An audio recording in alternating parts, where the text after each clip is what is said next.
প্রথমে কৃষ্ণ আর বলরাম মথুরা এলেন, আর মথুরায় এসে দেখলেন কি দেখতে পেলেন?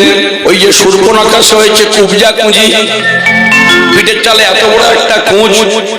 গোবিন্দ রথ থেকে লাফ দিয়েছেন, নিচে লাফ দিয়ে বলছে, ও সুন্দরী, তুমি একটু আমায় সুন্দর করে চন্দন দিয়ে সাজিয়ে দাও, ওই ফুলের মালা যেটা আমার গলায় পরিয়ে দাও। কুবজা বলছে, না না, আমি যাচ্ছি মহারাজ কংসের কাছে, আমি মহারাজ কংসের দাসী। ভগবান বললেন, আমি তোমায় বড় ভালোবাসি। কুবজা বলছে, সেদিন তোমার ভালোবাসা কোথায় ছিল? আমি মালা তোমায় দেব না। ভগবান চিন্তা করলেন, যদি ভক্তকে সঙ্গে না নিয়ে আমি কংস ধ্বংস করতে পারবো না, পারতাম? পারবো না। প্রমাণ কোথায়? যেদিন ভগবান কৃষ্ণচন্দ্র গরু বাছুর নিয়ে যখন গোষ্ঠে যেতেন, আর গোষ্ঠে যাওয়ার সময় মাতা যশোমতী আমার ওই গোমায়ের ফোঁটা নিয়ে কপালে দিতেন, আর কি করতেন? যাওয়ার আগে ও মায়েরা আর একটা কাজ করতেন। বলুন তো, ভগবান কৃষ্ণচন্দ্র কোন অঙ্গুলি দিয়ে, কোন আঙ্গুল দিয়ে গিরি গোবর্ধনটাকে 7 দিন রেখে দিয়েছিলেন? এই ডানাতে তর্জনী। ঠিক বলছি? কারা কারা বলছেন ঠিক বলছি? বাম হাতের কনিষ্ঠ অঙ্গুলি দিয়ে, তাই তো? কেন এত আঙ্গুল থাকতে বাম হাতের কনিষ্ঠ অঙ্গুলি কেন?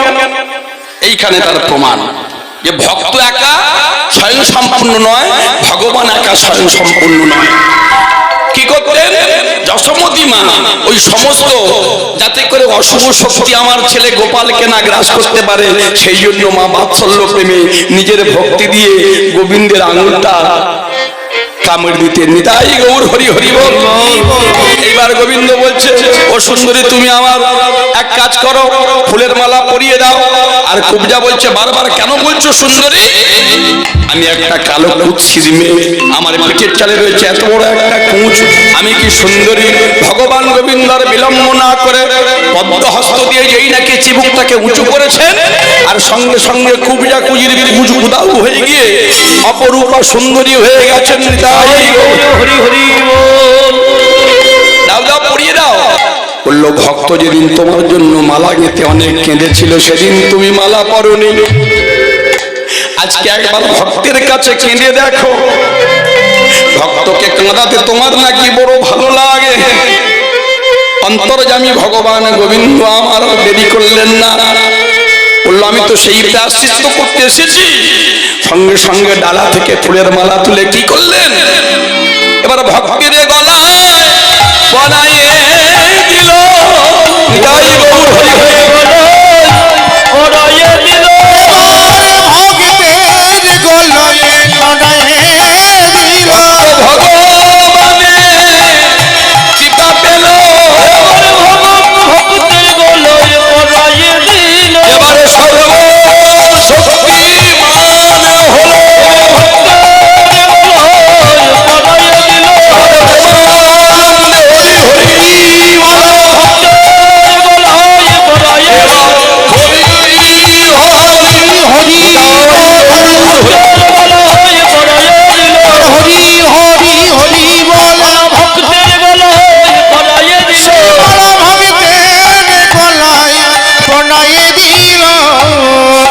বৈষ্ণব পদাবলীর মধ্যে এবার কি বললেন? এবার বললেন, ওগো গৃহেতে বা বনেতে থাকো,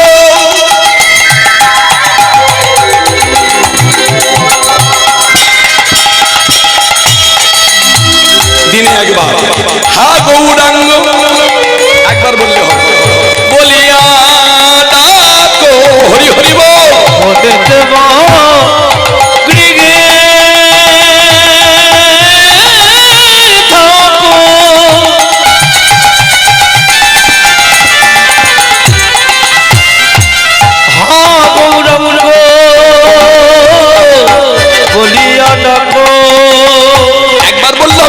একবার নাম বললে যত পাপ ভরে হাতে কাজ হয়ে যাবে।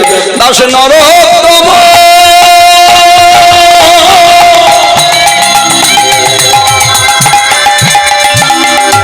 মাগে তার সঙ্গ হরি হরি নরোত্তম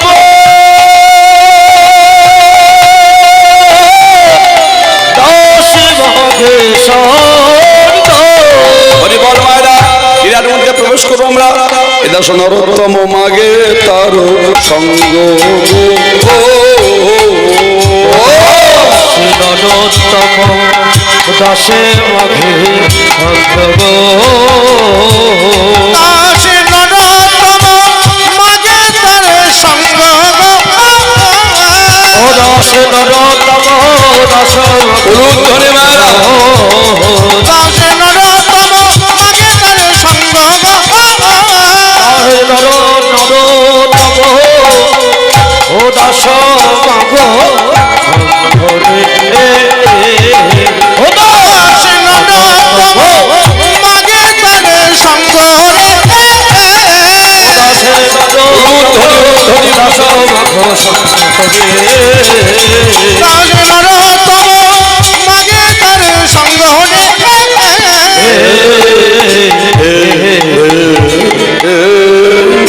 তাহলে মায়েরা আমার সঙ্গে বলুন, প্রেম সে বলো নিতাই চাঁদ কি। জোর কাউকে করবো না, সরলতা করে বলবেন। বলো নামদাতা প্রেমদাতা দয়াল নিত্যানন্দ প্রভু কি। পতিত পাবন দয়াল গৌরাঙ্গ মহাপ্রভু কি। আজকে হরিসভার সমস্ত ভক্ত মন্ডলী কি। আজকে হরিসভার কমিটি বৃন্দ কি। সম্মুখে পূজিত রাধা গোবিন্দ নিতাই চাঁদ গৌর সুন্দর সমস্ত দেবদেবীর চরণ যুগল কি। বৃন্দাবন ধাম কি। নিতাই গৌর কৃষ্ণ প্রেমানন্দে হরি হরি বল। আজকে লীলার বিষয়বস্তু, যে লীলা শুনলে আমাদের ভক্তির উন্মেষ হবে। আজকে লীলার বিষয়বস্তু হলো, যে ভক্তের কথা আমরা অনেকবার শুনেছি তবুও সেই ভক্তের কথা শুনলে আমাদের আনন্দ হয়। সেই ভক্তের কথা হলো বটুক ব্রাহ্মণের গুরু দক্ষিণা। গুরুকরণ করলে কি বিশ্বাস যদি নড়ে যায় মুশকিল ব্যাপার হবে। বিশ্বাস নিয়ে ভগবানকে ডাকতে শিখুন। যত দামি ডাক্তার দেখান, যদি 10,000 টাকা ফিস হয় আর যদি ওষুধগুলো খুব দামি হয়, যদি বিশ্বাস না থাকে আপনি ওষুধ খেলেও কোনো কাজ হবে না। মনে রাখতে হবে কথাগুলো। যারা বসে আছেন ভগবানের উপর নির্ভর করে ছেড়ে দিয়ে বসুন। প্রতিদিন ভগবান শ্রী বিষ্ণুর চরণে চন্দন চর্চিত তুলসী দান করেন আর ভগবান চিন্তা করেন, এই রামানন্দের নাম জগতের বুকে আমি লিপিবদ্ধ করব। ওগো অন্তর্যামী শ্রী গোবিন্দ অন্তরে জানিলা, অন্তর্যামী শ্রী গোবিন্দ অন্তরে জানিলা। এবার সেই ভক্ত লইয়া দেখো লীলা প্রকাশিলা। বলি সেই ভক্ত লইয়া দেখো লীলা প্রকাশিলা। বলি এইবার আমি দেখতে চাই, এইবার আমি দেখতে চাই, বলি কত লীলা করিতে পারি। এইবার আমি দেখতে চাই, ভক্তরি পরীক্ষার করে এইবার আমি দেখতে চাই, এইবার আমি দেখতে চাই, এইবার আমি দেখতে চাই, এইবার আমি দেখতে চাই, এইবার আমি দেখতে চাই। তাহলে মায়েরা কিছু পেতে গেলে কিছু দিতে হয়। ভগবানকে কি দিয়েছি? এই প্রায় 1.5 ঘন্টা হয়ে গেল যারা আজকে কীর্তন শুনছি, ভগবানের থেকে অনেক কিছু নিয়ে যাব আমরা। অনেক চাহিদা, ভালো একটা জামাই করে দাও যেন ছেলেটা চাকরি পেয়ে যায়, এসব। তবে তার আগে একটা কাজ করতে হবে কি, যেখানে এসে বসেছেন সেই জায়গাটা বড় খাঁটি। যত রোগ তো আমাদের কপালে নাকি, যা লেখা আছে তাই হবে। তাহলে যেখানে ক্ষতস্থান সেখানে মলমটা লাগাতে হবে। কেউ লাগিয়েছেন মলমটা? খুব কম সংখ্যক ভক্ত লাগিয়েছেন। এই আসনটাতে বসতে গেলে আগে প্রণাম করে বসতে হবে। একটা প্রণাম দেখবেন যে বাড়ির মা সকালে ঘুম থেকে উঠে ছড়াছাড় দিয়ে তুলসী মঞ্চকে বৃন্দা দেবীকে প্রণাম করে স্বামীকে প্রণাম করেন, সেই বাড়ির ছেলে প্রত্যেক দিন দেখে যে আমার মা আমার বাবাকে প্রণাম করে, আমার ঠাকুর দাদাকে প্রণাম করে, সেই বাড়ির ছেলে কোনোদিন উচ্ছৃঙ্খল হবে না। তাহলে ভাগবত মিথ্যা হয়ে যাবে। যে বাড়ির মেয়ে দেখে তার মা প্রতিদিন সন্ধ্যাবেলা সন্ধ্যার প্রদীপ নিয়ে টিভি বন্ধ রেখে অন্তত 10টা মিনিট গিয়ে ভগবানকে আরতি করেন, উলুধ্বনি করেন, সেই বাড়ির মেয়ে কোনোদিন আর যাই পারে হোক কোনোদিন বিধর্মীদের কাছে যাবে না, কোনোদিন সেই মেয়ে উচ্ছৃঙ্খল হবে না। তার জন্য আপনার মাথা উঁচু করে বাঁচতে ইচ্ছা হবে।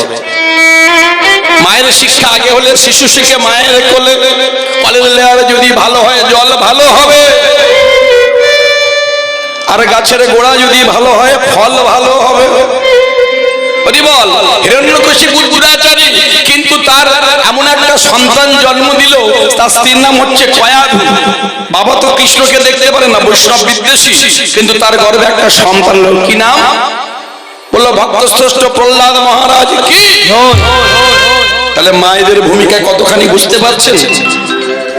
হরিবল। উত্থান পাল্লাজার দুটো স্ত্রী, সুরুচি আর সুনীতি। কেউ আপনাকে বলেনি যে 365 দিন আপনাকে নিরামিষ খেতে হবে, 360 দিন চালিয়ে যান, কিন্তু এই 5টা দিন ভগবানের জন্য রেখে দিতে হবে।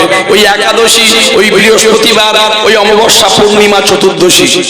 আর শুদ্ধ চিত্ত শুদ্ধি প্রমাণ আছে, যারা রামকৃষ্ণ কথামৃত পড়েছেন সেখানে দেখা গেল কি ঠাকুর রামকৃষ্ণ পরমহংসদেব যখন শেষ অবস্থায় বলেছিলেন, সাক্ষাৎ স্বয়ং স্বামী বিবেকানন্দ, নরেন্দ্রনাথ দত্ত, তিনি ঠাকুরের জন্য তেলাপিয়া মাছের ঝোল করে নিয়ে গিয়েছিলেন। এখন যদি কেউ তুলনা করতে যায়, মহামূর্খামি হবে। স্বামী বিবেকানন্দ বলেছেন, গীতা পাঠ অপেক্ষা ফুটবল খেলা ইসেও। কথাগুলো বুঝতে হবে তো, যে কোথায় দাঁড়িয়ে বললো, কেন বললো কথাটা। বলছে শিঙির দুধ ডাকতে গেলে যেমন স্বর্ণ পাত্র দরকার, না হলে পাত্রটাই ফেটে যাবে। গীতাকে পড়তে গেলে, গীতাকে জানতে গেলে, গীতাকে ধরতে গেলে আগে আপনাকে ফুটবল খেলে, যোগ ব্যায়াম, প্রাণায়াম করে শরীর তৈরি করতে হবে। শরীর তৈরি হলে মন তৈরি হবে, আর মন যদি সঠিক পথে যায়, তখন তুমি গীতাকে ধারণ করলে গীতার মাহাত্ম্য বুঝতে পারবে। তাই গৌর হরি হরি হরি বল। ঠাকুর কি করতেন? প্রতিদিন গঙ্গার তীরে গিয়ে মলত্যাগ করতেন।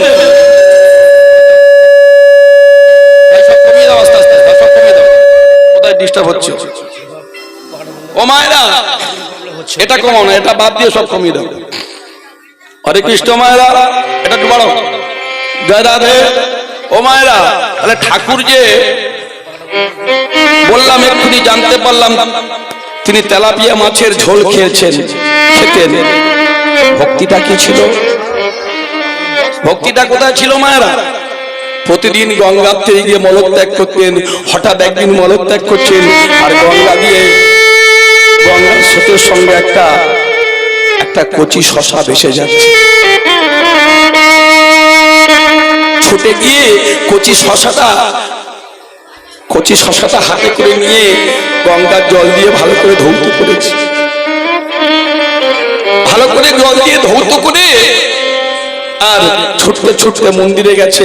মায়ের কাছে গিয়ে বলছে, মা মা দেখো মা, তোকে কিনে খাবো তেমন তো আমার ক্ষমতা নেই, তুই জানিস তো তোর পাগল ছেলে। তোমা একটা কামড় খেয়ে দেখ না, কি সুন্দর।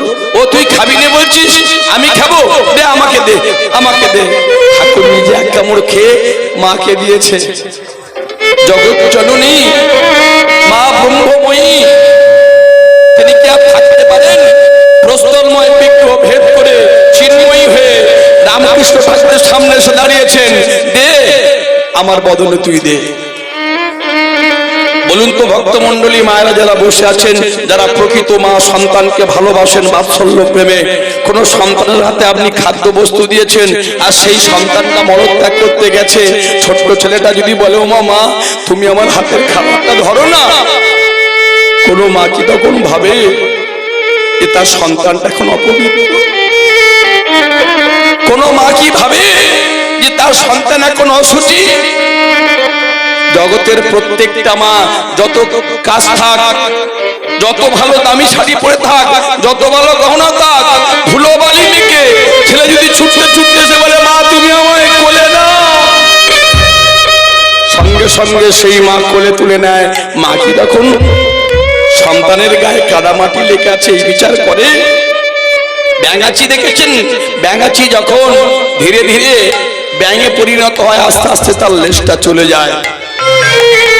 মহাজন বলছেন, ভক্তি যার কৃষ্ণ তার সর্বশাস্ত্রে কয়, সর্বশাস্ত্রে ভক্তি বিশ্বাস থাকিলে তবে গোবিন্দ পাওয়া যায়। স্বামী রামানন্দ প্রত্যেকদিন প্রতিদিন ভগবান বিষ্ণুকে সেবা দেন। ভগবান বলছে এমন ভক্তের নাম আমি লিপিবদ্ধ করে যাব ভাগবতের পাতায়, জগতের মানুষ যেন এই ভক্তকে দেখে এই ধর্মপথে অনুসারিত হতে পারে। কিন্তু মায়েরা, আমরা ভগবানের কাছ থেকে যে ভক্তি বা কিছু নেব তার জন্য তো আমরা পাত্র পরিষ্কার করিনি। তাহলে এখানে এসে প্রণাম করলে পরীক্ষিত মহারাজের অনুমতি নেওয়া হবে। কেন বললাম লক্ষ্য করুন, ক্ষীরস্থায়ী ভগবান শ্রী বিষ্ণুর নাভিকমল থেকে একটা পদ্ম ফুল উঠে গেল, আর পদ্ম ফুলের উপরে জন্ম হলো সৃষ্টিপতি ব্রহ্মা। তাহলে বিষ্ণুর পুত্র ব্রহ্মা, ব্রহ্মার পুত্র অত্রি, অত্রির পুত্র সোম, সোমের পুত্র বুধ, বুধের পুত্র পুরুবা, পুরুবার পুত্র আয়ুষ, আয়ুষের পুত্র নহুষ, নহুষের পুত্র যজাতি, যজাতির পুত্র যদু, যদুর পুত্র কুরু, কুরুর পুত্র জন্মেজয়, জন্মের পুত্র পজিশন, পজিশনের পুত্র মনুষ্য, মনুষ্যের পুত্র চারুপল, চারুপলের পুত্র শুদ্ধ, শুদ্ধর পুত্র বহুরব, বহুরবের পুত্র সমজাতি, সমজাতির পুত্র অসমজাতি, অসমজাতির পুত্র রুদ্রাক্ষ, রুদ্রাক্ষর পুত্র হৃদেশু, হৃদেশের পুত্র হস্তিনাম, হস্তিনামের পুত্র দেবী, দেবীর পুত্র দুষ্মন্ত, দুষ্মন্তের পুত্র ভরত, ভরতের পুত্র ইক্ষু, ইক্ষুর পুত্র সম্বরণ, সম্বরণের পুত্র সুধনু, সুধনুর পুত্র সহদ্র, সহদ্রের পুত্র চবন, চবনের পুত্র কৃতি, কৃতির পুত্র উপরজীবসু, উপরজীবসুর পুত্র জরাসন্ধ, জরাসন্ধের পুত্র সহদেব, সহদেবের পুত্র পুকু, পুকুর পুত্র জম্বু, জম্বুর পুত্র সুরত, সুরতের পুত্র বিদুরথ, বিদুরথের পুত্র আজুকায়ু, আজুকায়ের পুত্র অক্কধন, অক্কধনের পুত্র দেবতিথি, দেবতিথির পুত্র ঋক, ঋকের পুত্র দিলীপ, দিলীপের পুত্র প্রতীপ, প্রতীপের পুত্র শান্তনু, শান্তনুর পুত্র বিচিত্রবীর্য, বিচিত্রবীর্যের পুত্র পাণ্ডু, পাণ্ডুর পুত্র অর্জুন, অর্জুনের পুত্র অভিমন্যু, আর অভিমন্যুর পুত্রের নাম হলো প্রেম সে বলা পরীক্ষিত মহারাজ কি জয়। কলিযুগের প্রথম শ্রোতা ছিলেন তিনি, আর গুরুদেব ছিলেন কে? প্রভুপাদ ছিল সুখদেব গোস্বামী পাদ। তাহলে তার আসনটা হয়তো উঁচুতে, এর থেকে ওর গুরুত্ব বেশি, ওটাই আসল। তাহলে সেখানে যখন বসেছেন, সেখানে প্রণাম করেছেন, মাথা ঠুকেছেন, যারা করেন ঠুকে নিন, সাধারণ ধুলো কাদা ভাববেন না। কি বললেন? ওগো ধুলা নয় ধুলি নয় ব্রজপদরেণু, ধুলা নয় ধুলি নয় ব্রজপদরেণু, এই যে ধুলা নয় ধুলি নয় গোপীর পদরেণু, ধুলা নয় ধুলি নয় গোপীর পদরেণু। আরে বাবা, আমরা মাখতে দ্বিধা করি। মহাজন কি বলছেন? যে ধুলা মাখিয়াছিল নন্দের ঘরের কাননে, যে ধুলা মাখিয়াছিল নন্দের ঘরের কাননে, যে ধুলা মাখিয়াছিল নন্দের ঘরের কাননে, যে ধুলা মাখিয়াছিল নন্দের ঘরের কাননে। ধুলা মাখরে মাখরে ধুলা মাখরে মাখরে মাখরে মাখরে মাখরে, তোমার মাগলে অঙ্গ শীতল হবে। মাখরে মাখরে জয় রাধা গোবিন্দ বলে, মাখরে জয় রাধা গোবিন্দ বলে, মাখরে গৌর হরে মাখরে মাখরে গোবিন্দ ধুলা মাখরে, ধুলা মাখরে হে মাখরে মাখরে হে মাখরে মাখরে মাখরে। তাহলে জন্ম হলে অন্নপ্রাশনের সময় তিলক, তিলকে ভূষিত করা হয়। তিলক মানে তৃতীয় লোক। গলায় মালা পরানো হয়, কি মায়েরা হয়তো, হ্যাঁ? আবার চলে যাওয়ার সময় সমস্ত শুভ কর্মে মালা চন্দন, ভাতৃদ্বিতীয়ায় বোন ফোঁটা দেবে, সেও চন্দনের ফোঁটা। তাহলে যে মালা তিলকের এত প্রয়োজন, আমরা হিন্দু সনাতনী হয়ে, সনাতন ধর্মের মায়েরা বাবারা হয়ে আমরা কেন আমাদের ধর্মটাকে এত ছোট করে দেখব? আমরা সবাই মালা পরে নেবো, আজকের পর থেকে সবাই তিলক সেবা করব। এখন কোনো মা বলবে বাবা আমি তো মাছ ছাড়া ভাত খেতে পারি না, আমি বলবো চালিয়ে যান। আমি তো বলছি না, আমার গুরু মহারাজ ব্যাখ্যা করে দিচ্ছেন সিদ্ধান্তটা কি। বললো পুরীর জগন্নাথ মন্দিরে পূজা দিতে গেলে প্রথমে আপনাকে পুরীর সমুদ্রে স্নান করতে হবে, ঠিক বললাম? এখন আপনি পুরীর সমুদ্রের তীরে গিয়ে বসে আছেন, ওরে বাপরে বাবা এত বড় বড় ঢেউ, আমি তো নামতে পারবো না, দুদিন অপেক্ষা করি, ঢেউ কি কমবে? এখানে স্বাস্থ্যকর সিদ্ধান্ত করে দিচ্ছেন, এই সংসারটা হচ্ছে সমুদ্র, উত্তাল সমুদ্র। এই চাওয়া পাওয়া, কামনা বাসনা, নিরামিষ আমিষ, এরই মধ্যে আপনাকে হরিভজন করতে হবে। হ্যাঁ, এরই মধ্যে আপনাকে ভগবানকে ডাকতে হবে। আগে তো কম্পাউন্ডারের কাছে নামটা লেখা, তবে ডাক পড়বে আপনার। তাহলে আগে আপনার নামটা লিখিয়ে ডাকতে হবে। তিলক সেবা করবেন, সবাই করবেন আজকে থেকে। গলায় তুলসী কাষ্ঠের মালা পরবেন, ভগবানের নাম প্রতিদিন করবেন, আর কটা দিন বাঁচবেন, এই কটা দিন নিরামিষ খাবেন, কোনো অসুবিধে নেই। এবার যদি আপনার গুরু কৃপা হয়, ভগবান গোবিন্দের অহেতুকী কৃপা হয়, ধীরে ধীরে দেখবেন ওই প্রবৃত্তি মার্গ থেকে বেরিয়ে আপনি আস্তে আস্তে নিবৃত্তি মার্গে প্রবেশ করেছেন। জয় গৌর হরি বল। কি করলেন ওগো সাজাইয়া প্রতিদিন ভগবানকে এমন করে বিষ্ণুকে সেবা দেন আসতে ও মায়েরা। আর আশ্রমে ছিল শতাধিক শিষ্য, তাদেরকে বলা ছিল না তোমরা হরিনামের পরে সবাই মিলে তোমরা মাদুকুরি মুষ্টি ভিক্ষা করে আনবে।